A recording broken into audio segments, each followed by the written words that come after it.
Melissa. Call this regular city council meeting to order on March 18th, 2024 at 6:01 p.m. Roll call, please. Mr. Eimer? Present. Mr. Bateman? Present. Mr. Sanders? Present. Mrs. McCullen? Present. Mr. Downs? Present. Mrs. Ross? Present. Mrs. O'Donoghue? Present. Please stand for the Pledge of Allegiance. I pledge Allegiance to the flag of the United States of America and to the republic for which it stands, one nation, under God, indivisible, with liberty and justice for all. Okay, next up is public participation. There is nobody else in the room other than council members and city officials, so no public participation.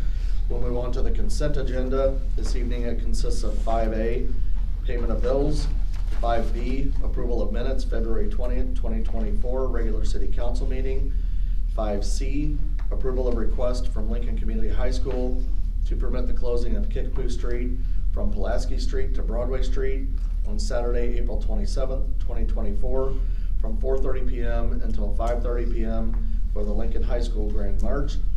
And 5D, approval of request from the City of Lincoln to permit the closing of various city streets on Friday, April 5th, 2024, from 2 p.m. until 3 p.m. for the Parade of Champions. Motion to approve. Second. Alderman Downs made the motion, Alderman O'Donoghue second. Discussion? Roll call, please.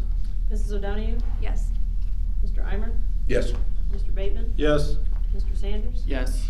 Mrs. McCullen? Yes. Mr. Downs? Yes. Mrs. Ross? Yes. Next up is item 6, resolution authorizing execution of a service agreement with the lowest responsible bidder for the supply of electricity for municipal-owned buildings and facilities. Do I have a motion? Motion to approve. Second. Alderman Downs made the motion, Alderwoman Rolfe second. Discussion? Roll call, please. Mrs. Ross? Yes. Mrs. O'Donoghue? Yes. Mr. Eimer? Yes. Mr. Bateman? Yes. Mr. Sanders? Yes. Mrs. McCullen? Yes. Mr. Downs? Yes. Okay, next item up is 8A, City Treasurer's Report for February 2024. Treasurer Gonzo. Thank you, Mayor. I've all received copies of this report, and you can see the fund balance is slightly higher than it was in the general fund and in the other funds from where it was a month ago, which we like to see. You know, we like to see it grow, of course, from what it is, but it's still in a very good position. And you see there also the tax receipts that we received from the state of Illinois, and there are various attachments that explain those in greater detail.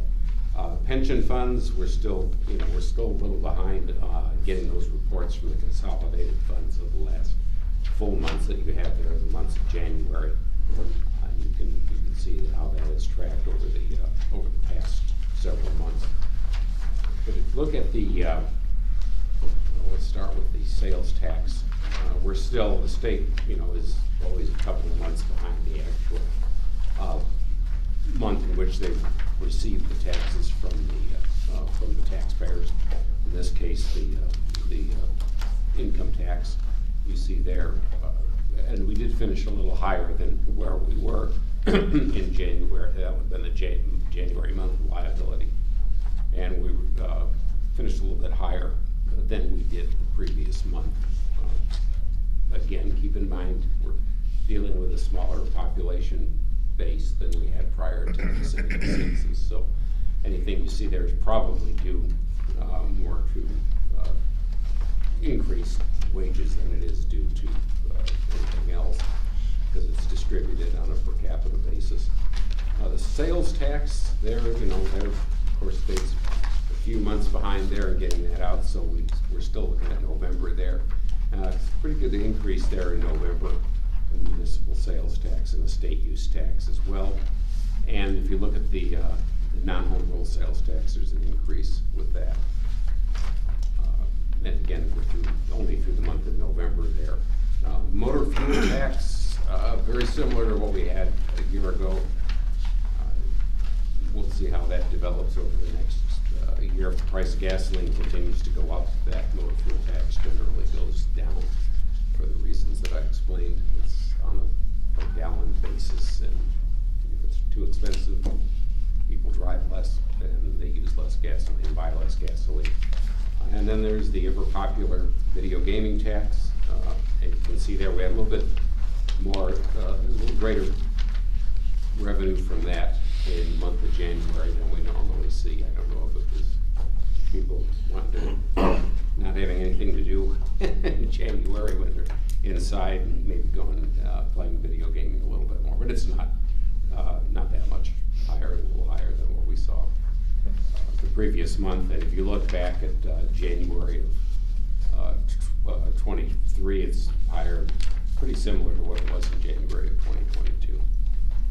So the revenue is pretty constant. In some cases it's up a little bit. Again, you know, we do need to do everything we can to try to increase that fund balance, because you want to have that to be in good shape in case of emergencies or unexpected expenses. And that's all I have, unless you have questions. Questions for the treasurer? Okay, thank you, Mr. Conzo. Okay, next up is the city clerk's report for February 2024. Ms. Bateman. In the month of February, we collected $721,780.32, which that's a large number because that was the month we had everybody was paying their sewer for the entire year.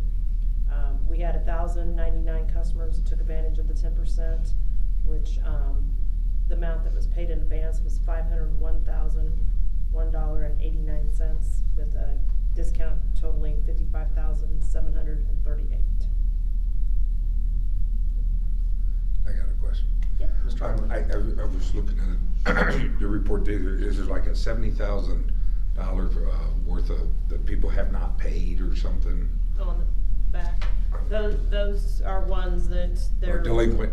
They're well, there's not as much delinquent. Their account may be suspended. Yeah. Or they are suspended rather. Yeah, and it's for various reasons. There's people on there that are no longer live. Okay. Yeah. So what is the process we're gonna do? Is there anyone gonna try to get that, or? There's some times when the homes sell, they go, as John knows, it's a tax sale. But you got lien on them and a? Yeah, oh yeah, those all have liens, but if you go into tax sale status, then we have to wipe it out. We can't collect everything. But some does. I just happened to Some does notice get that when I paid. looked at it today, I was like, wow. Yeah, quite a some bit. does get paid and get off there, but yeah. Okay. But if they're suspended, that means there's no water. They shouldn't be even living in there. Yeah, and there's a lien. Okay, Yeah. thank you. Mhm. Okay, any other questions? Okay, thank you, Ms. Bateman. And next up is department head report for February 2024. Those are either on file already on the city website or will be shortly. I didn't check before we came tonight, but they're usually up there. Ms. Matoko does a pretty good job of keeping them up. Okay, next up is announcements. Does anybody have an announcement that they'd like to share or make? Okay, we have no announcements. Do I have a motion to adjourn? Motion to adjourn. Second. Alderman Bateman made the motion, Alderman Eimer second. All in favor say aye. Aye. All opposed? Meeting is adjourned at 6:10 p.m.